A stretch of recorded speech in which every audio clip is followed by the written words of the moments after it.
Ladies and gentlemen, welcome back to Performance Talk. My name is Yul Gordon. Our guest today is Todd Cofer. And before we get Todd to tell us a little bit about himself and so forth, I'll let you know that my partner Chris is still away handling his personal business, and we're gonna wish the best for him and go. We'll be here when you get back, brother. Take your time. Todd, how you doing, man? Why don't you introduce us to your voice and tell us what you do and how you got to this spot? Awesome. Yeah. So my name is Todd Cofer, and I've been a full-time strength and conditioning coach since 2011 now. I'm actually the director of athletic performance and development at a small private school here in Texas, East Texas, just outside of Tyler, Texas. And actually, I really got into the setting initially. I actually went to college to be a construction management major. Yeah. I mean, growing up, I was a three-sport athlete, so sports were always, part of my upbringing. So I even since third grade all the way on, I was a three-sport athlete: football, basketball, baseball. So that was a huge part of my life. But I sat in my first class construction management in college, and math is not my forte. So I sat in my first class, and my algebra teacher was like, "Hey, everybody in here should know all of this stuff," and I was like, I don't know any of this stuff. So it was time to look for a new gig. I quickly realized that construction management was not my gig. I wanted to get into it because one of my older brothers, he owns a construction company. So I was like, you know what, I'll get that and I'll go work for him. It'll be great. But that quickly switched, and I needed to carry my passion on from sports into something that I really enjoyed. And I've always loved working out. My dad was always into lifting. Both of my brothers were always into lifting. So I figured that this would be the best correlation for me continuing on being an athletic performance developer. So that's kind of how I got into that. How is it that you fell into an internship at the Air Force Academy? Yeah. So when I was going to school, actually my teachers had some really good connections at the Air Force Academy. And that's ultimately how I ended up landing that gig. And I'm actually still really close with all those guys and talk to them frequently. At the Air Force Academy, once you get into that role, typically you don't leave because it's an awesome job. It's a really great job. Yeah, trust me. All of the all of the now military strength and conditioning jobs seem like they're pretty outstanding. Back before I retired, we didn't have that. We just had some master fitness guys who were generally trained at group fitness and didn't really have the educational background and or that kind of thing. But okay, so Right. how long did you stay at? How long did you stay at the? I'm in New Braunfels, by the way, so I'm down the Oh, highway okay. from Got it. I'm down the highway from you just a Yes. little bit. Yes, you are. So how long did you stay at the Air Force Academy? Was that did that turn into something a little longer than a regular internship, or was it less Did. or Yep. So two? I was there from exactly, it was a couple semesters. I was there 2010, 2011. And honestly, they said I was doing such a great job.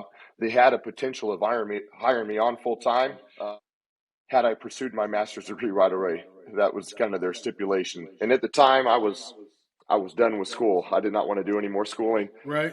Looking back, I wish I would have, but now that I have my master's degree, I should have just done it at the time. But I was over school. So That's not a thing that's not a thing that's unusual, especially in this field, and especially yeah, in the United States, because we yes, have so much school before you get into your master or to your subject matter. You right. have to you're in school for you're in college for 2.5 years before you're really into your subject matter. In European other countries that I've interviewed strength folks from other countries, theirs is a little different. They jump right in.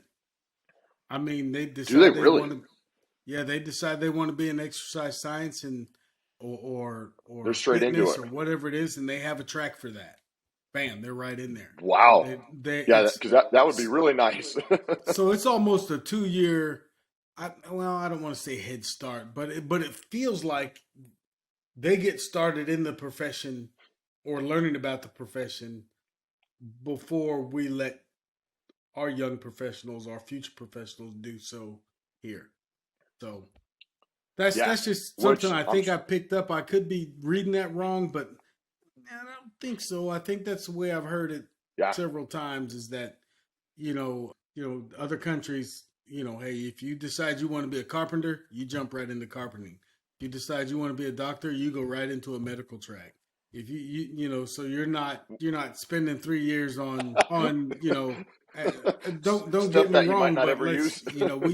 we spend 3 years on history and some other Yes, things that we should have learned probably in high school or whatever. you got that You know, exactly right. Yeah, my first 2 years were just like that. yeah, and Just getting and all those general electives out of the way. yeah, I have yet to understand what those general elective means. They used to be part of your civic education, if you know what I'm saying. Yeah. Your civic and social Yep. education, but you guys didn't learn civics coming through high school. Yeah. Right. You didn't have you had some history but not social studies. So we don't know all those things anymore. And Yeah. that's Yep. okay, let me get off my soapbox, but I'm trying to I'm trying to relate that and bring that back to what we're talking about here in the strength and conditioning world and the performance world and stuff like that, because there's a lot of things that sometimes are missed because we try to get too much fluff in the front, if you know what I'm saying. Yeah. Oh, absolutely. Yeah, so you're in high school. You're in a high school setting right now, right? Yes, that is correct. The past 6 years, I've been in the high school setting. Okay, so you're a superstar in my book because first of all, every high school needs a strength conditioning coach, and you need a strength. Every high school needs a strength conditioning staff, but I would suspect that you are the whole staff, right? Yes, I am the whole staff. With Yeah, that being and said, I do have some assistants, but they're not certified strength and conditioning specialists. They're coaches that just kind of help me keep an eye on the kids. yeah, and God bless them, man. Yep. Because that's something that they don't have to sign up for, because as a coach, you're not signed up to be the strength coach too, because that's a full-time job. And if Yes, it you're the is. Definitely if a you're full-time the job. yes, if you're the athletic trainer, it's you can't be the strength coach as well as and vice versa. You have to work Right. together, but they're both full-time jobs. So you Absolutely have they are. some volunteer assistants. That's great. I'm glad you got that. But tell Yep. us how the difference between now when you were in the at the Air Force Academy, did you work with the athletes or were you on the tactical side? I'm guessing during that time frame Yep. you were in the athletic program. Yep. Athletics. Yep. I was at the field house. So Okay. working with all the sports teams, from football to basketball to hockey, you name it. Okay. So talk to us about the difference between collegiate and high school and having a staff and not really having a staff. And I got a couple more questions on that after you do that. Perfect. Perfect. Okay, I think the biggest difference between the two is just what most people miss with high school is the training age of these kids. Most of them is almost zero, you know? So Yep. the foundations that you actually have to build from high school, I think Right. people way overdo it. And it's just learning the absolute fundamentals of weightlifting, learning how to push, pull, carry, crawl, squat, hinge. Those are all like the foundational movements that I think make up a great foundational program, learning how to do those right. And then you can, as the training years progress, like I have a block 0, a block 1, a block 2. And as you So are with me throughout the that years, you sounds a can little bit progress. like Joe. That sounds a little bit like Joe Ken's tier system. Yes. Yep. Yep. Okay. Good Yep, system. I definitely do that. Yep. So I believe in doing a block 0 super foundational lifts for my freshmen or my incoming freshmen, and I actually get the opportunity to at my school to work with some of the middle school athletes. It's only twice a week, but when they get Oh to high man, school, that's going to make my transition a million times easier.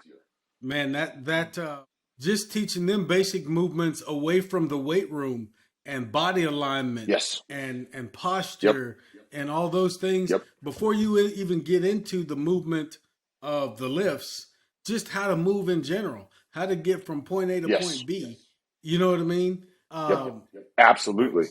So if you get any time with junior high students, that's great.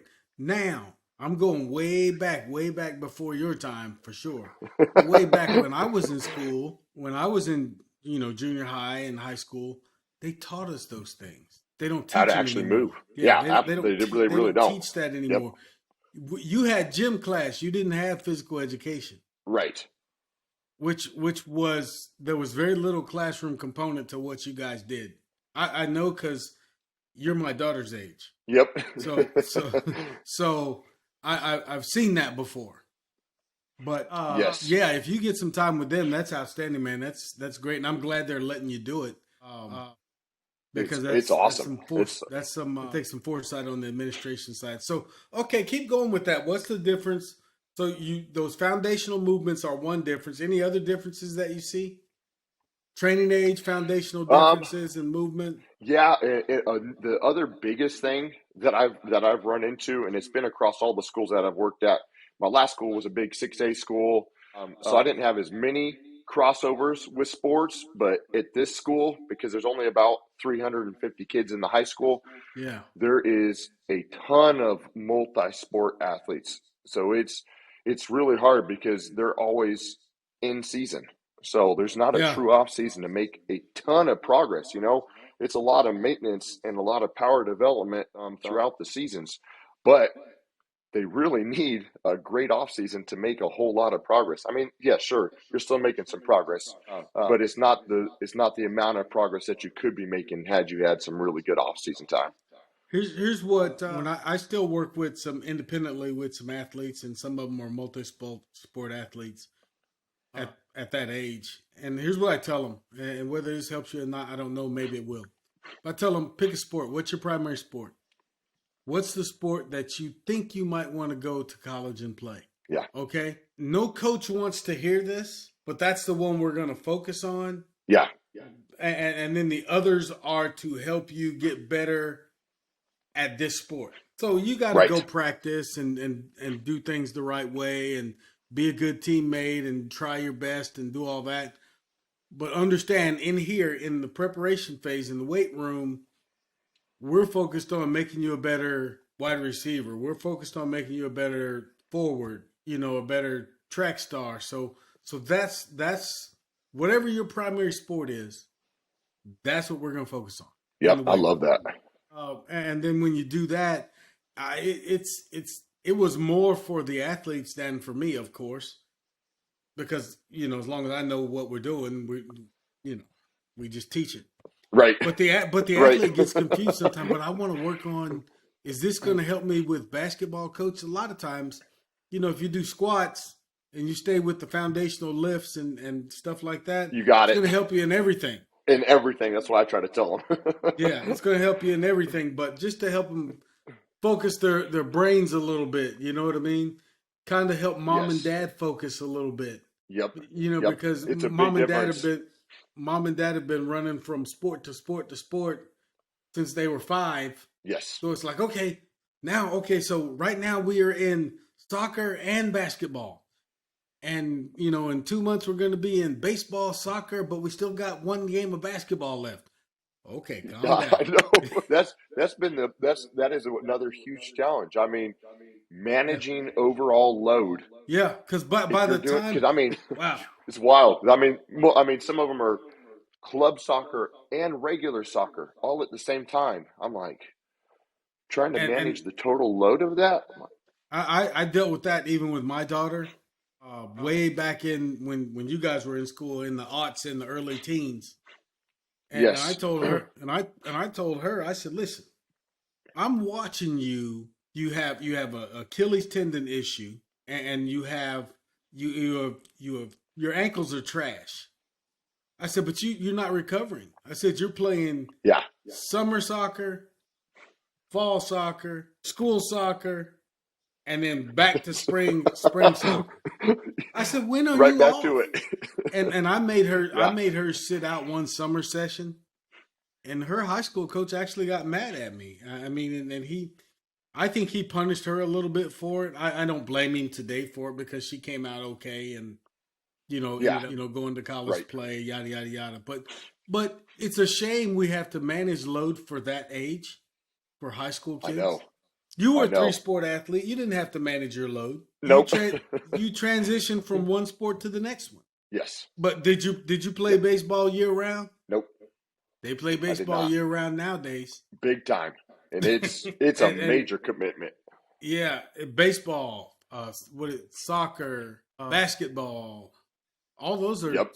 those are year round type sports. Anyway, man, I It drifted off is. into Netherland or Neverland, talking about stuff way back from when. But we were talking about, catch me up here. We were talking about Yep. load The management. difference is, yes, load management. Yeah, so I don't know that. Talk to me. How do you feel about load management? I don't know that I think there comes a time where you're managing load a little bit, and when we talk about what we just talked about, that's one of them. But when they're that Yes. young, if you're managing their overall participation, give Too me much. everything you got today, and I'm probably not going to ask for that tomorrow. So don't worry about it. Yeah. Yep. It's I had one young lady say, "Well, I can't lift today," and my parents told me I couldn't lift today. I said, "Well, why'd what'd you come for?" Well, I lifted. I lifted yesterday and the day before, so my parents told me I shouldn't lift today. I said, "You lifted yesterday and the day before." I said, was this at school? And she goes, "Yeah." I said, "Well, you're supposed to tell me that. You're supposed to tell me when your school training program starts so that what we do doesn't interfere with that." Yeah. Right. I tell a lot of independent contractors, some call themselves trainers, but Yes. if you're not talking to the strength coach at school, you're wrong. I agree. Because the strength coach at school, and you've worked as an independent contractor as well, right? Yep. I sure have. Had your own place, and if say I'm in that boat and I got a gym downtown, and these kids come to me because somebody thinks they need some more help. The second thing I'm doing after talking to the parents is talking to the coach, the strength coach at the school, and I usually go in, whoever's handling strength. I'll either call or go in, and I'll say, "Hey, listen, how can I be a value added proposition for you? This is an athlete that goes to your school. They're wanting to do more. How can I help you?" Some coaches give me the funny look. Most coaches say, "Hey, look, I don't get a chance to get to this. I got too many. I got 5 sports and 122 athletes." Exactly right. I'm working with them one at a time. How can I help you, coach? Yeah. Yep. So I tell think me that's a tell me huge your piece that's approach. missing. Yeah, tell me your approach to that, and the kids getting outside help and managing that. And I've ran into that a lot, honestly, because being in the Tyler area, of course, Yeah, there's APEC, which is yeah, Patrick Mahomes' yep, home training facility. So yes, I have ran into that a ton. And I've never had a coach reach out and ask what we are doing. And I think that's a huge problem, and it's doing the kids such a disservice. And then what I think it does is it starts pulling the kid in 2 different directions. Like, am I listening to my strength and conditioning coach at school, or am I listening to my strength coach in the private sector? And there's just too much conflicting things. I think if we could get on the same page, like what you do, you can do that kid a ton of service, and the progress could be even greater if you were both on the same page. yeah. It's from my perspective, to set up that friction where there's a competition between the two places. Yes. Even you know what? Even if the coach at school is not certified and he's just standing in, if you're an independent practitioner and you got all your credentials, you should be able to go in and sit down and talk to the coach and say, "Hey, coach, how can I help you? What are you doing? How does your program work?" I don't, Yep. in the school system, there are no secrets. Right. There are no magic potions or super duper program that if you do it exactly like this, the kid's gonna do this. It's all an experiment, right? Really, you got It is. You Yeah. got different kids, and so you have to take the knowledge that you have and apply it to those kids or those athletes. And then, oh, by the way, you can't forget about the needs and demands of the sport because in Right. general, they're doing this because they want to get better at the sport. So physically. Yep. Yep. Yes, absolutely. So your thoughts are, so man, you've never had anybody come and talk to you? Ever. And I've battled that. Even when I was at my last school, I mean, it wasn't as prominent as it is here.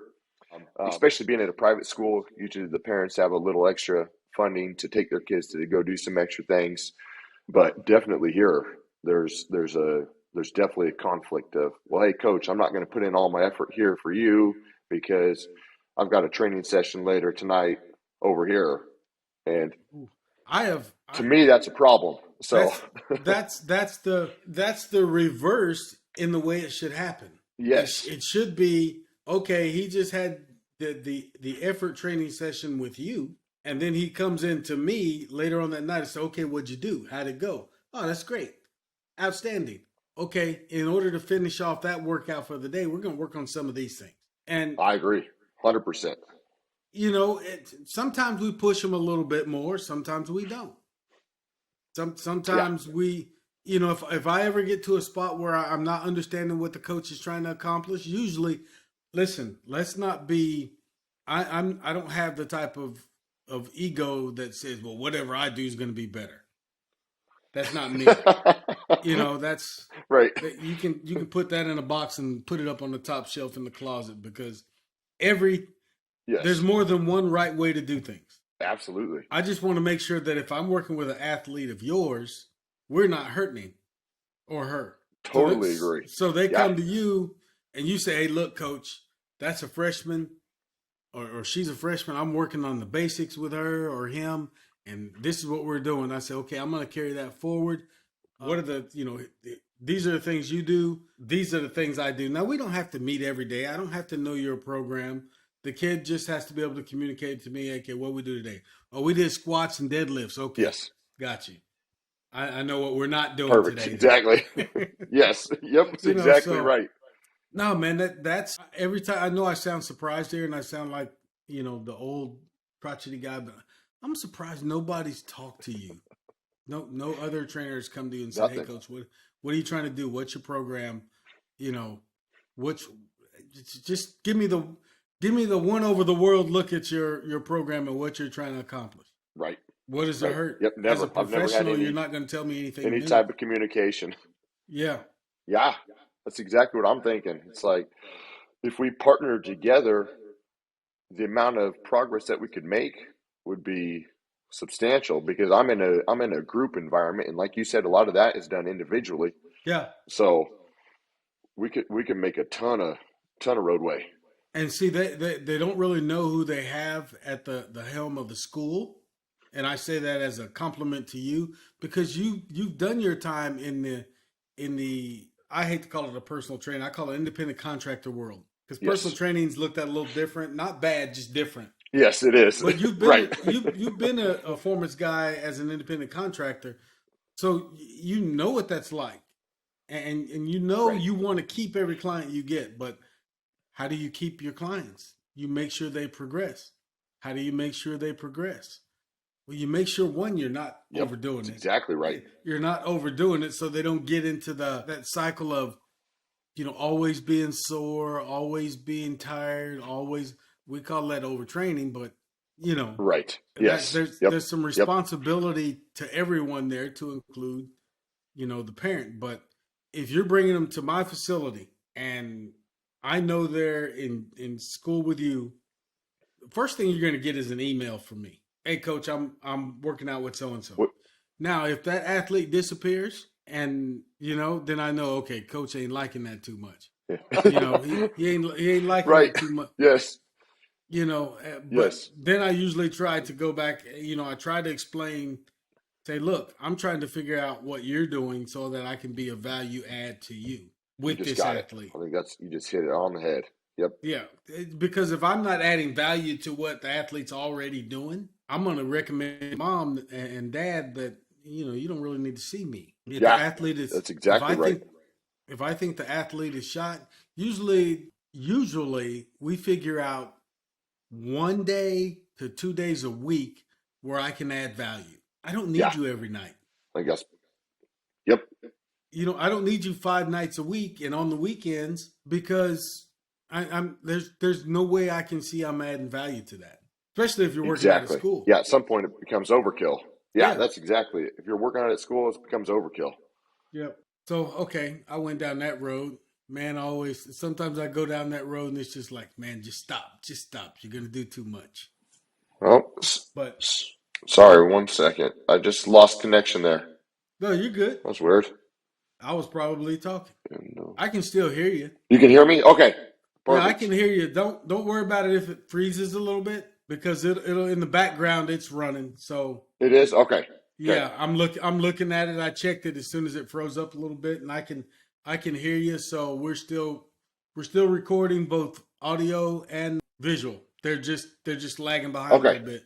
It might catch up. Don't I'll let you know. Okay, back to perfect. our previously scheduled programming. So talk to me a little bit about your approach to dealing with athletes that are playing multiple sports. We touched on that earlier, but didn't get into it. Yeah, yeah. So at the high school setting, what I've found to be really successful and that I've ran for multiple years now is I like to run through a little bit of undulating periodization just to push a little bit of volume, a little bit of strength, a little bit of power at different times. And I found it to be really, really successful. Instead of keeping a kid in a fully in season program from sport to sport to sport, Right. I have found, and with high school athletes, it seems like recovery for those kids is, I mean, they do a session in the morning and they're almost recovered by nighttime. It's wild, especially if they're eating well and they're sleeping well, which a lot of them are. That's been the biggest thing is running that undulating periodization just to give them a little bit of volume, a little bit of strength base, a little bit of power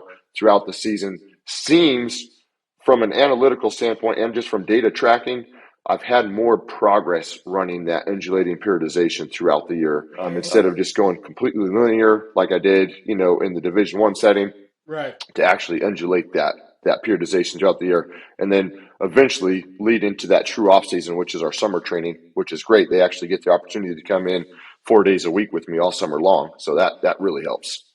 See that makes sense to me, and then coupled with you know picking a sport.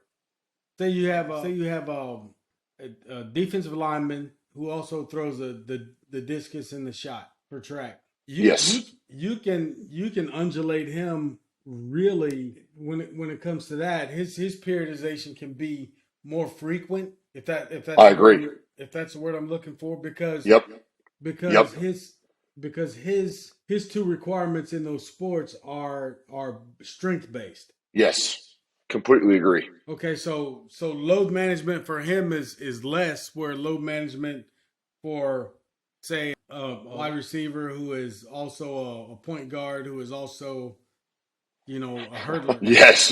at some point they're gonna need a little less of something. Yeah, yeah, I agree. Yeah, the volume's got to be able to drop for them. It's hard to get into any type of hypertrophy range at all, especially with somebody that's pushing that type of road volume. Right. So yeah, I'm kind of thinking this as we're talking about it a little bit.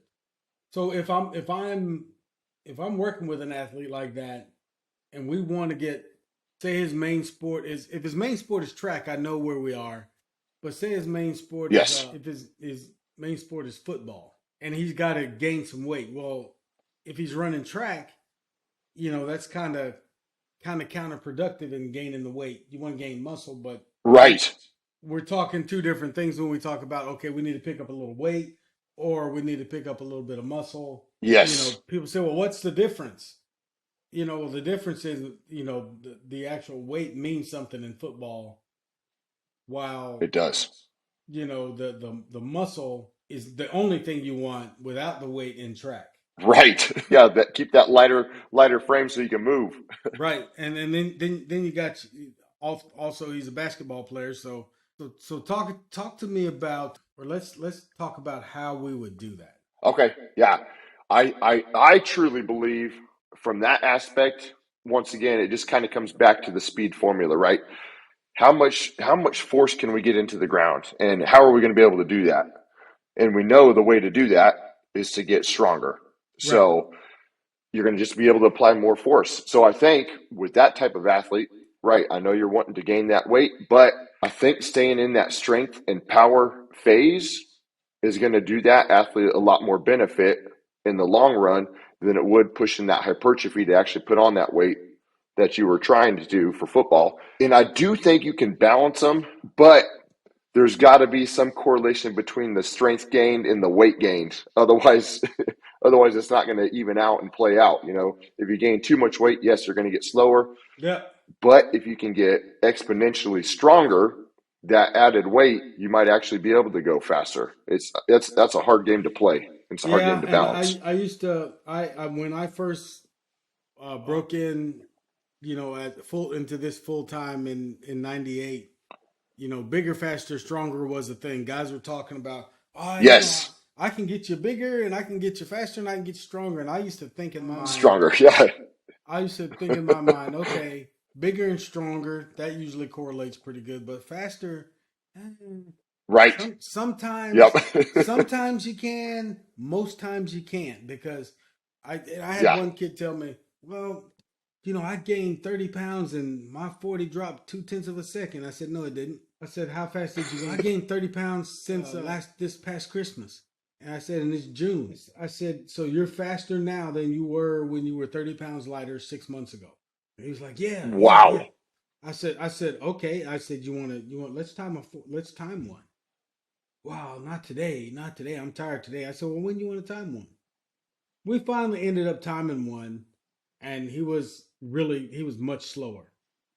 He got Was he really? he got too heavy. And I told him, I said, it's like putting a dump truck frame around a Maserati engine. Yes. The That's a good frame's too point. heavy. The engine's not going to go as fast as Yes. it could because the frame's too heavy. Right. Yes, you got it. Then he started understanding it. Well, he dropped about he over that summer. He dropped about 15 or 20 pounds, and then he was running pretty good. He was? Yeah. Yeah, Yeah, it does.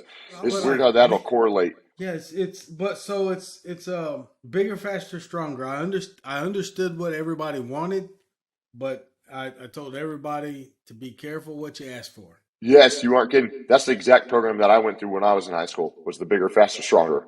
Yeah, and it's I mean I understood what they were trying to do. Yeah. Because the athletes are getting bigger, faster, and stronger, but I think the marketing of the program was too good to some degree. Yes, I agree. It should have been big enough, as fast as you can be, and as strong as you can be. Right.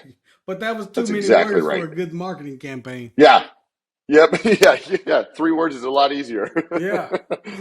So let's. I'm going to transition here a little bit, but so when you're talking to parents about their athletes, and parents always want the best for them, what is advice you can give? Yeah, I mean, and I get that all the time, get that really often. And a lot of times the best piece of advice I have for them for the most part is we've got to learn to do the movements right.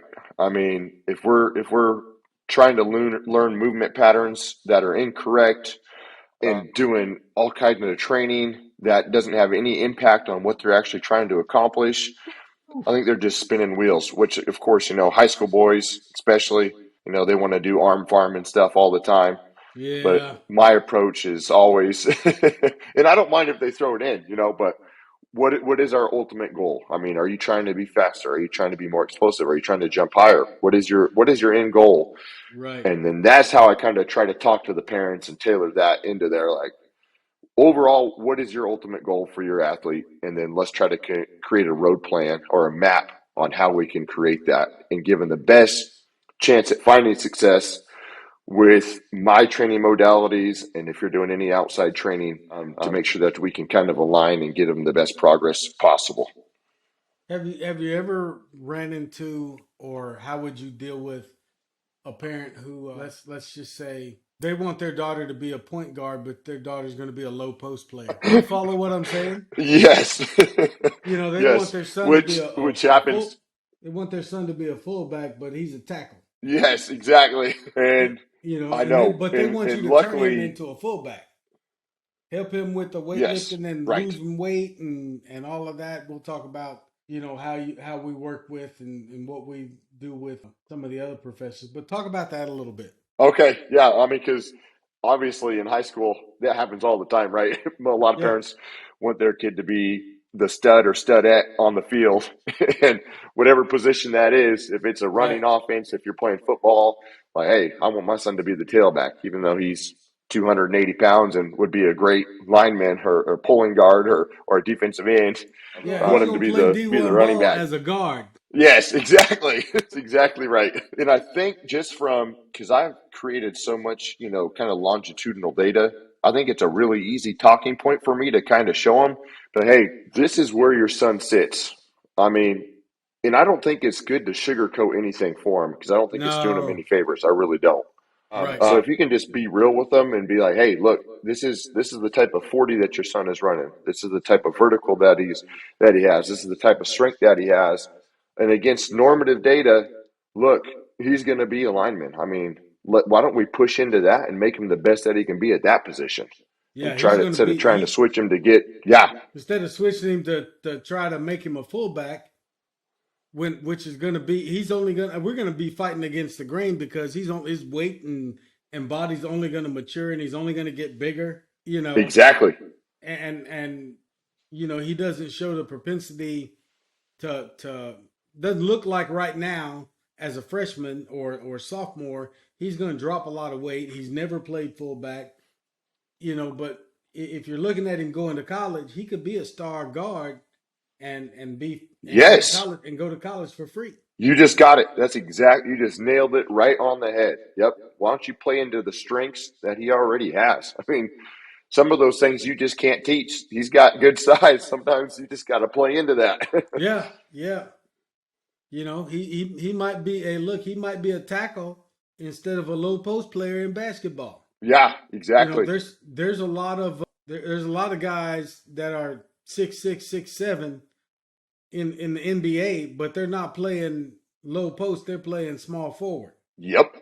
They're not Yep. playing the 5. They're playing the 3. Yes, you When got that right. but at 6'6", 6'7", and an offensive tackle with good feet at 300 pounds, you can go a long way if you're any good.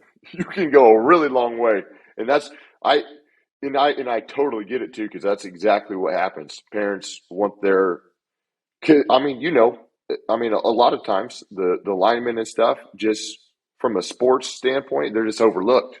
You Yeah, just you usually aren't talking about. I mean, sure, you might be talking about Jason, but most linemen and stuff, you're not usually mentioning them. You're mentioning the quarterback or the wide receiver or the running back who's making all these plays. But yeah, play into the strengths, I say, especially if you've got a frame like that. Let's build on that and become the best that you can at the position that you really should be playing. right. It's sometimes it's a matter of gaining their trust, but most time it's a matter of just talking to them. And I completely agree. Yeah, that's the biggest part. If you just kind of communicate, it opens a whole lot of lines, I think. so let's as we're continuing to barrel towards conclusion, which I always hate when we get about this time because I got about 7 questions in my head, and I know I'm only going to be able to ask a couple of them, and sometimes I get stuck and they don't come out when I want them to come out. Like right now, I'm trying to think of Yeah, which one I exactly. want. So we talked about talking to parents about that. What is I'm jumping around a little bit, but what is the best advice that you could give a young professional about to come into this profession right now? After their internship, Yeah. Well, now they're about to get that first job. What's the best advice you can give? I like this question. okay, I do too. I think it's a great question. I think the best advice is just continue to learn.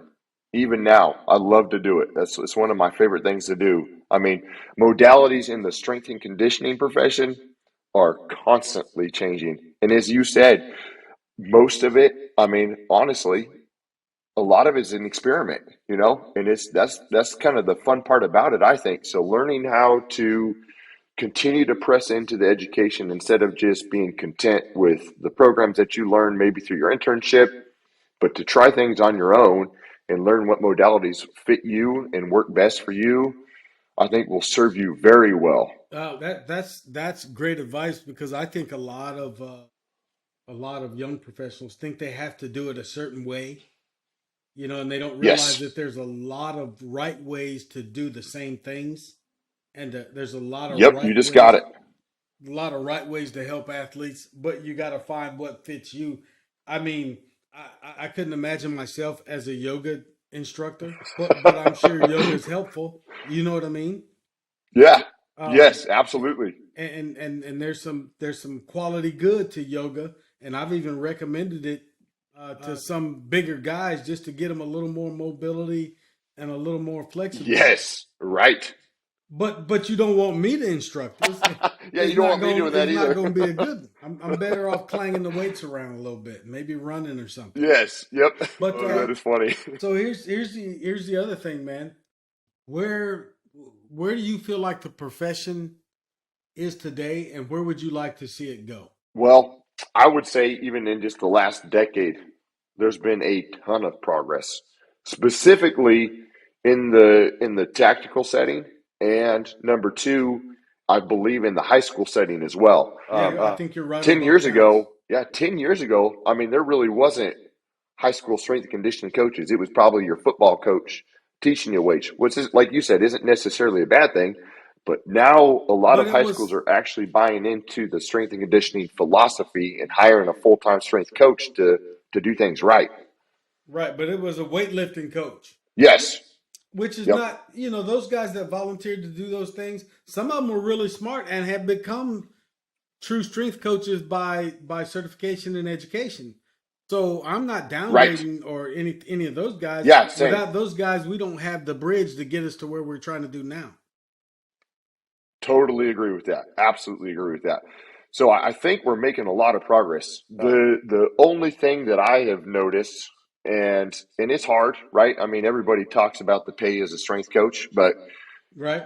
I eventually see that leveling out at some point. I think people are going to realize that the strength coach is an absolute necessity, and then the pay will eventually trickle up with the strength and conditioning job title, I think, at some point. Yeah, And it already has a lot. It's made a lot of progress, but yeah. I think I it'll think it continue needs to to do be so. like athletic training did, like for Yes. their professionals, like the Nattabog did it for all those guys.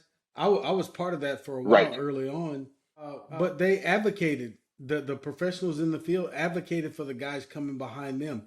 Yeah, I want you to do your internships. Yeah, I want you to grind it out a little bit and earn your way. But I also understand that we don't get quality people into the profession if we don't pay a living wage, especially for those guys that have been at it for 3 to 5 years already. Yes. I think you just got it right on the head there. It's exactly true. So listen, man, I hate to cut us off here, but I would like to invite you back on. And I say this a lot, and we do invite a lot of people back on.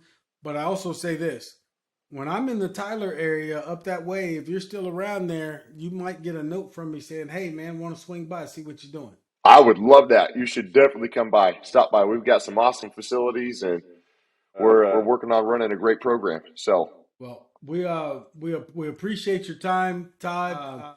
Enjoyed your insight, and look forward to speaking to you some more. And hey, don't always feel free to drop me a note. awesome. You bet I will. Thank you so much for having me on. Appreciate it. And no problem. And thank you, ladies and gentlemen. This has been Performance Talk. My name is Yul Gordon. Our guest today was Todd Cofer. Todd, thank you, and we're out. See ya. Take care.